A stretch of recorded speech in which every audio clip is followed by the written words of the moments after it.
Thank you very much, Scott, and thank you for the welcome at Perpignan. It seems a very, very warm place. All the colleagues have been extremely helpful to all of us, I think, and friendly, and especially thanks to Benedict, who I think is the driving force behind all this, but she's had a lot of support too.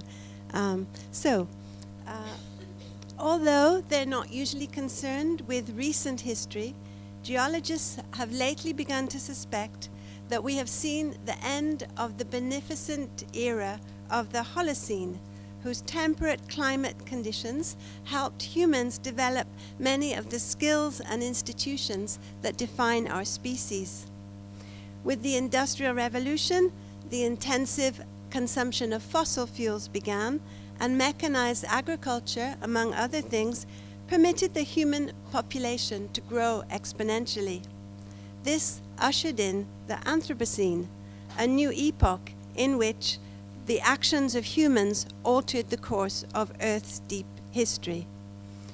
Our impact on the planet is now measurable in the air, on the land, and on the ocean. So we can no longer sustain the belief that man is distinct from nature.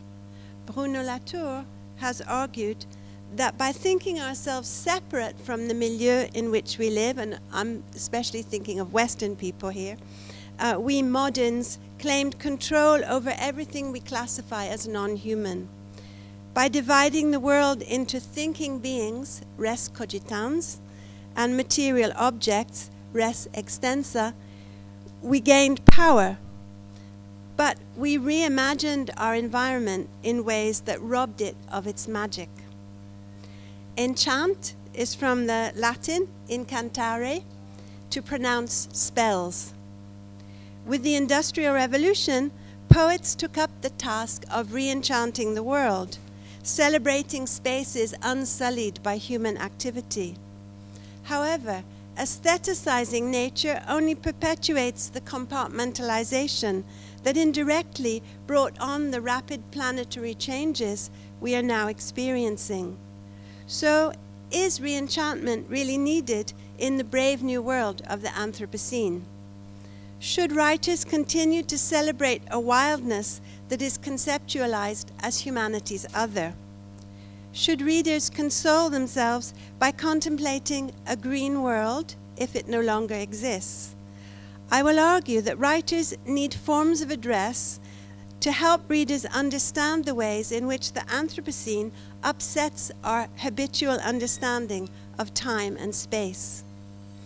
In Eco-Criticism on the Edge, Timothy Clark provocatively questions whether writing is a mode that can address contemporary ecological issues at all, since language is bound to vehicle a human point of view. Despite the ways in which human lives are inextricably bound up in a complex meshwork of things, that's Ingold, what we think of as the other than human, what Descartes called res extensa, generally plays a decisively minor role in literature. An ecological event like climate change takes place on a much larger scale than the personal and social realms that have traditionally been the focus of literary works. Thus, Clark reads a number of texts for what is not spoken about, pointing to silences and omissions in a critical move similar to the one Toni Morrison employs in Playing in the Dark, where she reflects on the meaningful absences of African Americans in canonical works of American literature.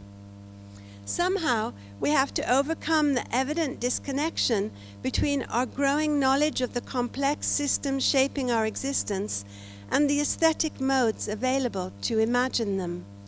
Since inventing new forms of discourse is one of the ways we adapt to changing circumstances, our culture perhaps needs to move beyond the inherited terms and perceptions. In this paper, I will discuss a selection of books written just before or after the turn of the millennium that focus on American places. The writers I will talk about have begun to produce imaginative and creative accounts of the ways that human activities have altered the Earth's ecological balance. They focus on places that humans have transformed by nuclear energy development, Malloy and Solnit, by waste disposal, Sullivan, or by carbon emissions, Mutel.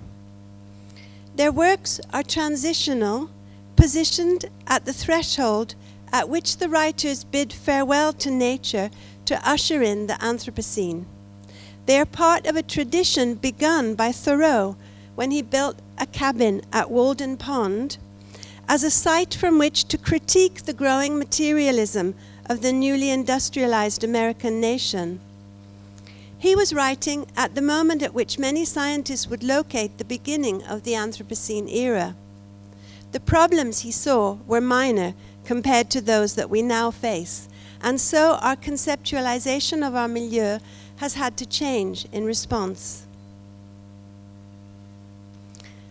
Lauren Isley saw his contemporaries as the world eaters. E.O. Wilson sees us as planetary killers. But both writers are aware that if humanity has set its planetary home on fire, it has not provided an escape. Like all other Earth dwellers, our species depends on the life-sustaining conditions that the planet provides. Rather than succumbing to panic, most of us find ways to avoid considering the prospect of our own extinction. I'm not simply referring to climate skeptics or the politicians who put growth before sustainability. Most of us balance conscientious efforts to improve the situation with comfortable but destructive habits. It's not that we are not looking for solutions. In reply to my question about how to save the planet, Google pulled up over 76 million websites. The actions listed to help reduce greenhouse gases generally required only minor adjustments to the typical affluent person's lifestyle, like using wax paper instead of plastic to wrap food, or turning off the lights when you're not in the room. Practicing some of these little things that we can all do in the Anthropocene era to save the planet allows us to indulge in a mild form of denial, as if it were not the continuation of our own species that is threatened, at least in its current modes, rather than the planet. Perhaps in continuing to seek consolation in nature, and nature is often in scare quotes, we're like the people who are facing the end of their lives in the 1973 film Soylent Green, who are soothing their exit from the damaged world of the Anthropocene era with images of the gone but not forgotten green world. That longing for a phantasmal, pristine world of nature probably dates back to Genesis. Europeans thought they had rediscovered it on arriving in America. Some of their descendants tried to sustain the illusion in embracing the idea of wilderness and binding it to ideas of American exceptionalism. In the 20th century, such men would go to the mountains to find themselves, as John Muir so memorably remarks in a much-quoted journal entry. Not like taking the veil, no solemn abjuration of the world. I only went out for a walk, and finally concluded to stay out till sundown, for going out, I found, was going in. The paradoxical conflation of outside and inside collapses the Cartesian opposition between res cogitans and res extensa, but it does so by having the subject completely engulf the world. To create his world-embracing substitute for the anchorite cell, Muir has to imagine the landscape emptied of all signs of humanity. This is one way of avoiding the messiness of humans' insertion in the environment. It's also a way for the descendant of settlers to efface all prior claims to the land. In Savage Dreams, Rebecca Solnit quotes the journal entry Muir made after he camped on the shore of Lake Tenaya, a lake ironically named after the ousted Indian chief, in what is now Yosemite National Park. The lake with its rocky bays and promontories well defined, its depth pictured with the reflected mountains, its surface just sufficiently tremulous to make the mirrored stars swarm like water lilies in a woodland pond. This is my old haunt where I began my studies. I camped on this very spot. No foot seems to have neared it. One cannot help feeling enchanted by Muir's shimmering image of the mirrored stars that he transmutes into flowers in a poetic rendering of the lake's optical inversion of the sky. And I admit I relish reading Muir because he so ably compensates for the sense of isolation that comes from my modern renunciation of faith in God and my ingrained conception of my milieu as something outside myself. With the incantatory magic of his words, he reconnects us with the environment. Solnit's book undoes the spell that Muir weaves in his description of Lake Tenaya by pointing out what the writer does not see there. She reminds readers that Yosemite is a homeland shaped in the interactions of its dwellers, animal, vegetable, and mineral, and not least of all by the Indians that the Mariposa Battalion had tried to exterminate in order to open up the land to the extractive economic activities that lured white settlers to California.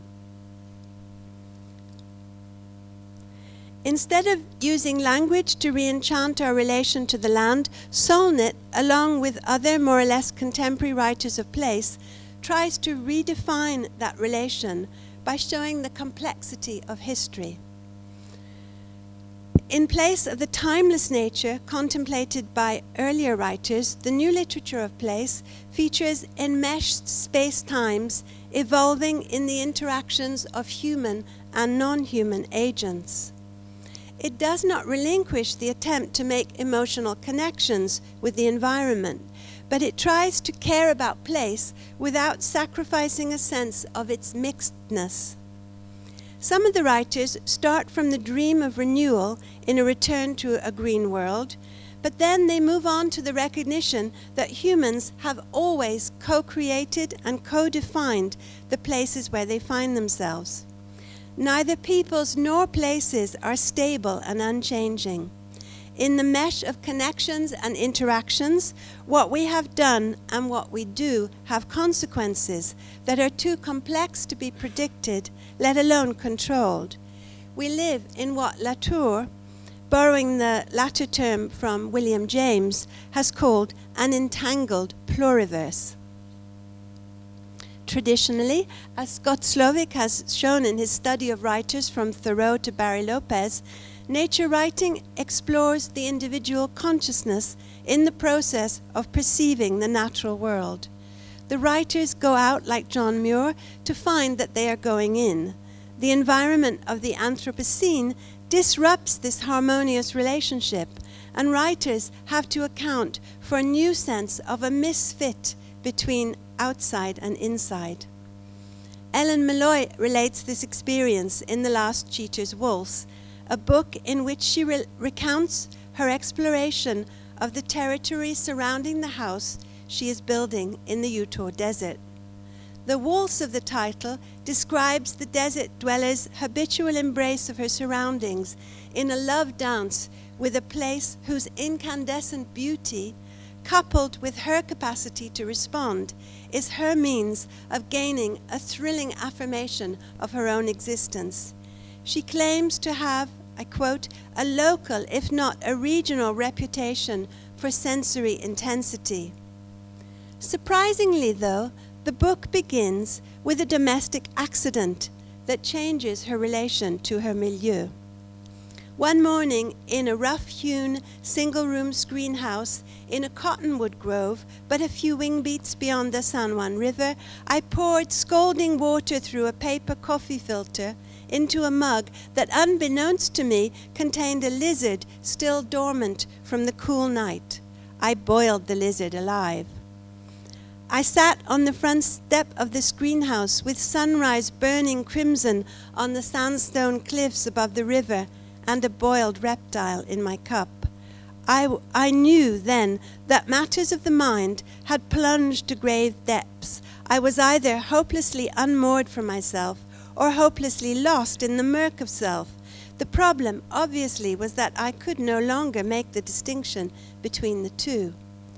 The sunrise, desert, and dormant lizard are just a few elements in the web of connections that includes the caffeine-loving desert dweller. The scene features a key insight of the Anthropocene that the speaker has been ill-prepared to acknowledge the unintended consequences of the interaction she engages in.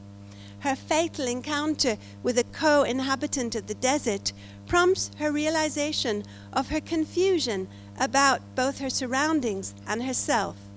The distinctions between inside and outside have collapsed. She is either unmoored from self or hopelessly lost in self. The writer strains a metaphor to breaking point to capture her disarray at this traumatic discovery of her entanglement with other things. She becomes a footless nomad, it doesn't come up, sorry, some of the PowerPoint didn't work. Footless nomad caught in a slipstream of indifference. This breakdown is the first stage toward gaining awareness of the state of things in the Anthropocene. In order to take their distance from the traditional modes of relating to their milieu, the new American writers of place mobilized the stylistic resources of literature to challenge entrenched ideas. Parody is one of the modes available. Malloy caricatures a scenario in which the subject merges with her surroundings in psychic fusion. This is the point of her pages on the quest for the claret cup cactus flower. Seeking fundamental union with primordial nature, she drives 70 miles to find enough of those gorgeous grenadine blooms to drive me mad with love. For, she explains, a mound of claret cups in full bloom throws its glory against the russet desert in brazen harlotry. The sensuous hyperbole of her description turns parodic when she imagines she becomes a very small bug hovering over a blood-red cup, and little bug heart pounding dove in. This parody of the search for immersion in the natural world prepares for her discovery of the way the desert landscape has been modified by its induction into the nuclear age.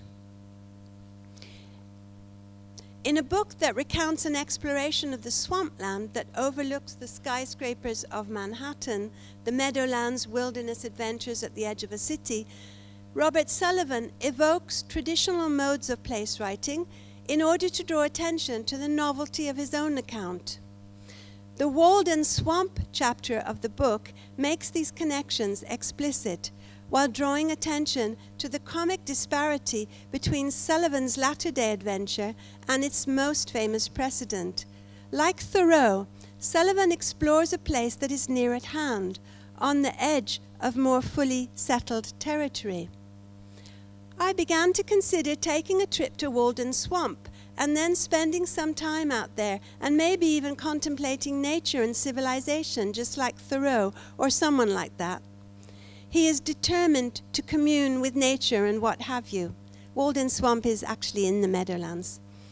The familiar language has a distancing and debunking effect that smacks of burlesque. Similarly, the itemized list of the equipment the adventurer purchases to explore this swamp in the northwestern corner of the Meadowlands imitates both the memorandum of articles in readiness for the voyage that Lewis and Clark appears in the Lewis and Clark expedition, and Thoreau's list of expenses in the economy chapter of Walden, except that the snappy brand names of these items and their inflated prices show the extent to which consumerism has triumphed in Sullivan's America. These texts humorously illustrate how much the engagement with a milieu is shaped by already produced scripts. Even though I'm British by birth, when traveling in America, I imagine myself finding adventure in unexplored wilderness, or finding harmony by escaping to a space of pristine natural beauty. The canonical texts of American place writing mediate my experience of the land and help me sustain the fantasy that there are places outside the thoroughly humanized space-time of the Anthropocene. The new place writing bids farewell to those earlier modes of interaction by ironically measuring their distances from contemporary explorations of place. One of the first things that these writers have to do is to adjust their range of vision. Emerson's transparent eyeball is not adequate to the task of mediating the landscapes of the Anthropocene. These writers take a longer view, exploring what is beyond the horizon and consulting scientific studies that stretch the limits of sensory perception. They have to look with what Ellen Malloy calls the unnaturalist's eye. When she extends her vision beyond her cactus flowers and beyond the intricate network of dry washes that fanned out like dendritic veins, Malloy discovers the thing that will trigger a new quest. Cutting across the wash, cutting across the wash was an unlikely sight, the world's longest, curviest landing strip. The metaphors war with each other here. The landing strip, its oddity accentuated by the superlatives, disrupts the more familiar dendritic veins of the arroyos with the violence of a knife cutting into a body. The strip cutting through her beloved desert landscape turns out to be a road as elegantly broad as a Parisian boulevard. It leads her on a journey to knowledge of the atomic history of the Great Basin. In a similar adjustment of vision, Sullivan learns that a body of water that looks natural in Walden Swamp was in fact formed by the construction of railroad lines and new and old turnpikes. And the green hills that he sees there are grass-covered garbage dumps. Arriving at her campsite in the Nevada desert, Solnit has to remind herself to be afraid of the dust because its potential danger is invisible. To see mortality in the dust by imagining it in the unstable isotopes of radioactive decay took an act of educated faith. To get a wider view of global warming from her home in Iowa City, Cornelia Mutel has to pore over the curves on a graph charting global average surface temperatures actual and predicted from 1900 to 2100, as well as to study what such dramatic temperature increases would mean. In order to come to terms with the Anthropocene's paradoxical geography of consequence, these writers have to broaden the span of space-time that the American literature of place usually considers. It's no longer possible to remain focused on the moment as if places had no past or no future, nor is it possible to think of a locality as contained within definable boundaries. The toxic waste that made mercury the key landscape ingredient in Walden Swamp was dumped there between 1929 and 1974. Unsurprisingly, a 2015 Fish and Wildlife Service report shows that the water is still heavily contaminated, in spite of the fact that the Environmental Protection Agency designated adjacent industrial sites as Superfund cleanup spots in the 1980s. Further west, the atomic testing in the Four Corners region produced radioactive waste whose danger to the environment will stretch over millennia. Malloy mentions one nuclear burial site in New Mexico that bears the epitaph, "This site shall remain dangerous for 24,000 years." Solnit learns that the US Department of Energy, the DOE, makes a slightly less conservative estimate of the danger of nuclear waste, only 10,000 years.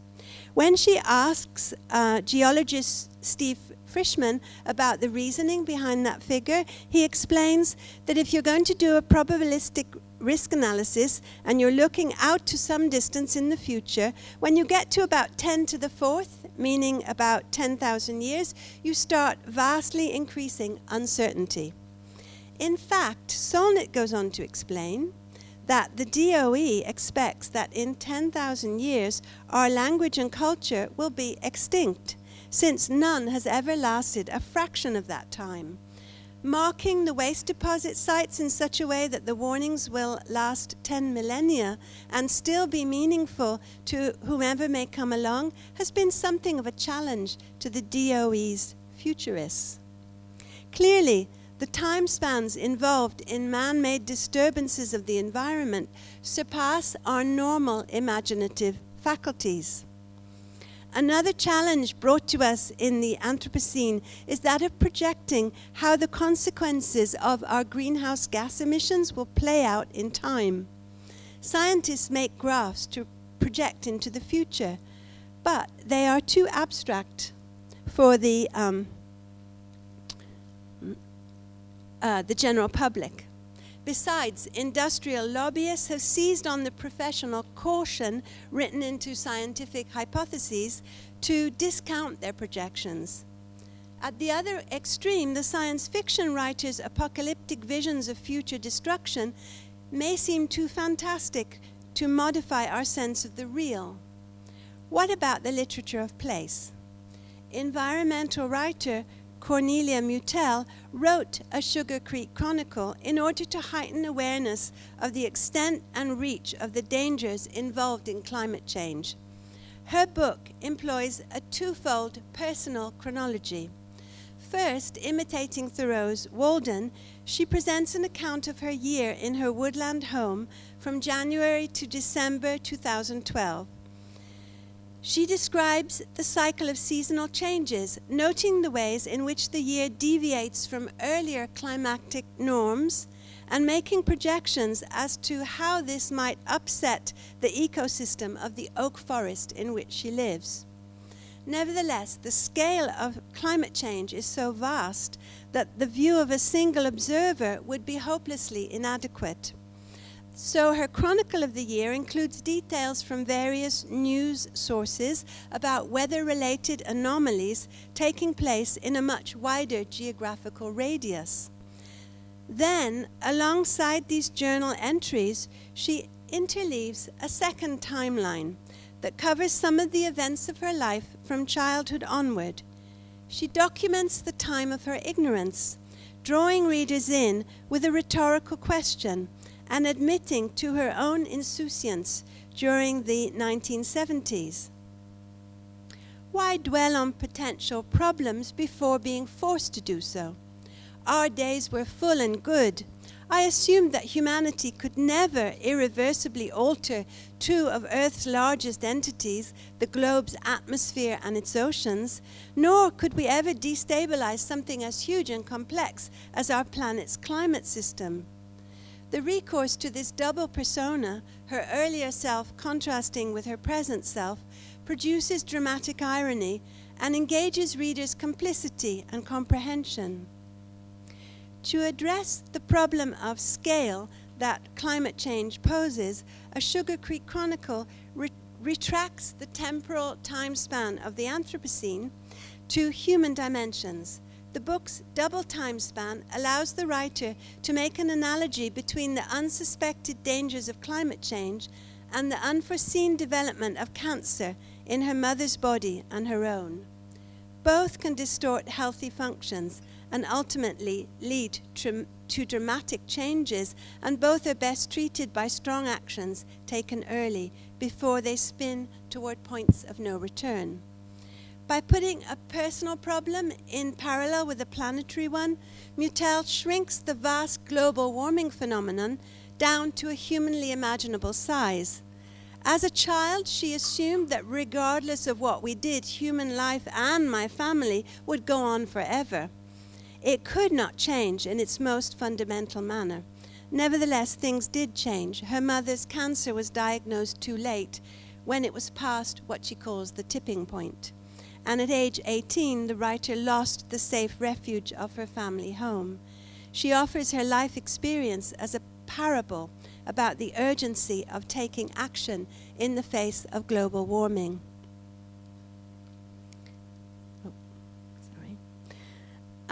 Radiation, pollution, global warming, these are rather dismal subjects to evoke in creative nonfiction about place. They discourage joyous celebrations of individual renewal in contact with nature's eternal beauty. Nonetheless, all of the writers I am considering here express passionate commitment to the places they write about, and their texts engage readers too, but in ways that differ from earlier place writing. One of the ways they do this is by opening the text to multiple voices and opinions, deviating from the sometimes monologic tendencies of nature writing. On their quest for a fuller representation of place, they weave into their texts extracts from maps, books, and reports. In addition, they question other people and relay their experiences and opinions. Place emerges as contested, traversed by competing interests, even as it compels attachment. Ellen Malloy interviews the director of the Los Alamos facility, who admits not considering anything as far-reaching as the future of mankind when he was the leader of the bomb assembly team. "We were at war and the damn thing worked," he says. She talks to a neighbor who used to be a trucker hauling uranium ore from mines, who thinks that the end of the Cold War was a tragedy. Solnit speaks to the victims of fallout and retells their stories, but she also tours Ground Zero with a DOE public relations representative to get the official account of affairs at the Nevada test site. She makes a difference between the two kinds of discourse. The former, the victims, she calls a strong foundation of stories. The latter, a tissue of tourism. By mentioning both, she furthers readers' understanding of how Americans could have rendered part of their territory unfit for human habitation.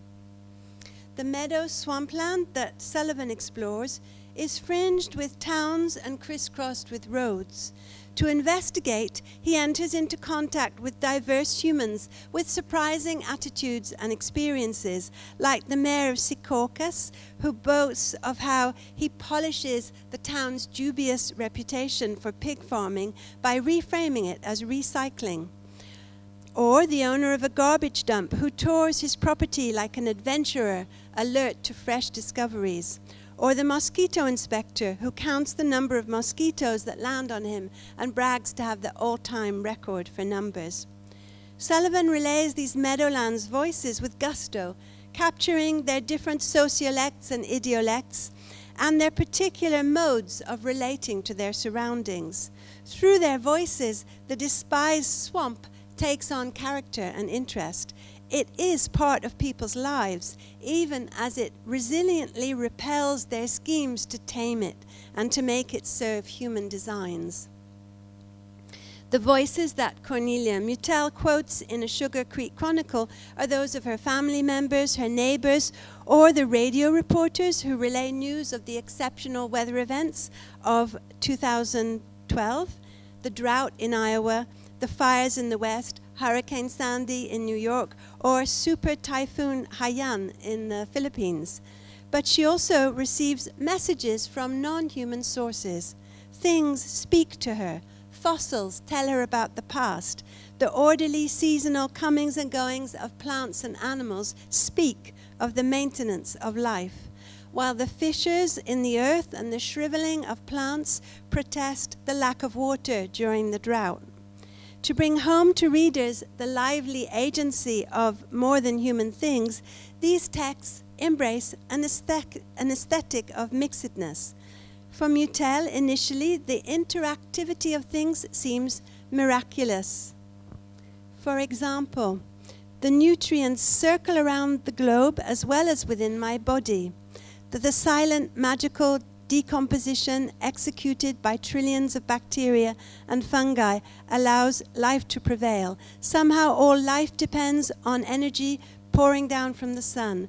Rain falling on my face ends up in the oceans, from there rising again to the skies. All this complexity is both gift and responsibility. This sense of wonder remains as Mutel grows older and learns more about ecology, but she becomes aware of another dynamic taking hold. And so, even as I was studying nature's integrity, I began discovering how out-of-control growth of many types was spreading throughout the landscape.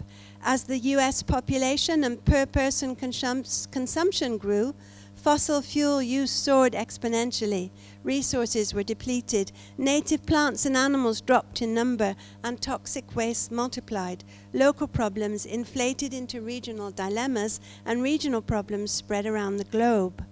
The idyllic daily life in the Colorado mountains that fostered in the writer's younger self a sense of ecological harmony contrasts with her more mature understanding of the environmental damage wreaked by American prosperity. She becomes aware that the things humans exploit have their own weird chemistry that works to make the environment less and less hospitable to us, the opposite effect to the one intended.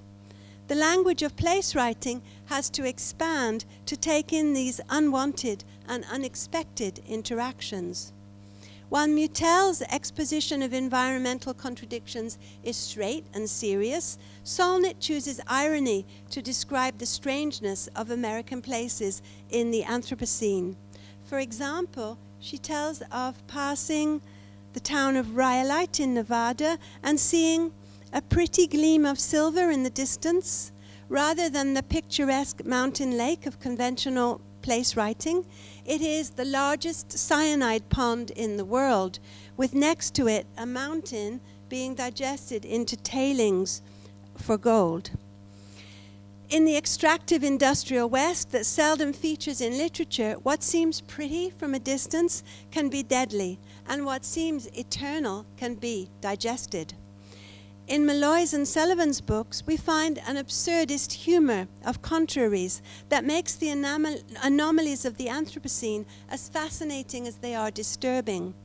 In Malloy's desert landscape, the descriptive categories normally defining animal, vegetable, and mineral become mixed or inverted. Roles reverse when the spadefoot toads, vaporized by the atomic blast at the Trinity test site, writ themselves into history. While the scientists spawned the primary death anxiety of the rest of all time. Metaphor creates new hybrids to describe the achievement of the scientists who turned uranium into plutonium, an element that feels warm like a live rabbit.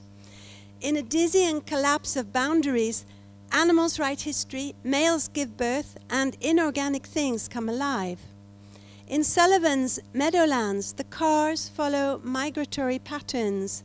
A driver encounters a herd of trucks, and fish have scales on their backs that were gross and coarse in the pattern of worn-out radial tires. This mixing of categories recognizes that the natural and the man-made are not separate. They come together in new ways in the Anthropocene era. Instead of filtering out what is not human in order to sustain illusions about the separation of the natural and the social, these writers confront us with the bizarre hybridity of the contemporary world. This new aesthetic of incongruity emphasizes the fact that we can no longer expect orderly, predictable forms and cycles. The unexpected becomes the new ecological pattern. Places are not stable. Their evolution is unpredictable. This realization might induce a sense of the futility of action, but that is not what these books advocate. In different ways, their investigations of place open onto the future. Malloy has to come to terms with the fact that her beloved desert is not pristine. Rather than a reason for despair, she takes this as a call to responsibility. I look into my coffee cup before I pour, and I try to live here as if there is no other place and it must last forever. It is the best we can do. Everyone's home is the heartland of consequence. Solnit finishes her book with a description of a counter-quincentennial Columbus Day celebration at which the anti-nuclear protesters, descendants of both indigenous and settler peoples, joined together in a circle dance to celebrate their earthly home and their shared desire to defend it. Mutel ends with a list of positive actions that readers can take to work toward planetary recovery. Sullivan ends with an apostrophe to the swamp.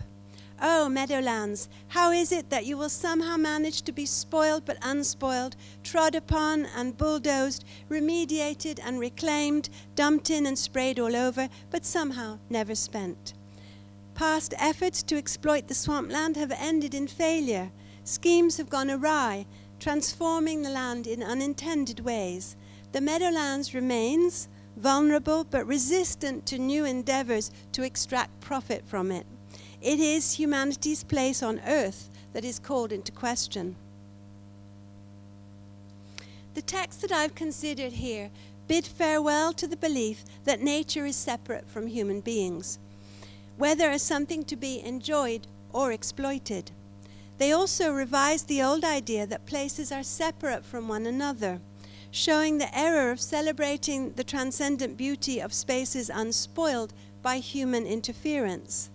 They advocate reconnection more than reenchantment. To address the dissolution of boundaries in the Anthropocene era, they employ hybrid figures that acknowledge the unpredictable interactions among things. At the sites they depict, competing interests converge and sometimes clash, so the text's polyvocality suggests the variety of intentions that have to be negotiated and debated among Earth's many co-dwellers. Just as humans raise their voices in debate, things also have their say one way or another. The new Litter of Place improvises a forum that invites readers to pay attention to the mutual interactions of what Bruno Latour designates as quasi-subjects and quasi-objects, the hybrid assemblages that include us and shape our earthbound existence. Our planetary home hosts assemblages that seem both familiar and alien. They strike us as ironic or even uncanny because we have repressed the awareness of how nothing truly separates the categories of human and other than human. The resulting nature cultures, this is Donna Haraway's term, are marvelous as well as threatening. Finding words to describe both the dangers and wonders of that newly recognized state of affairs is an essential step toward inhabiting the planet in a more responsible way. Thank you.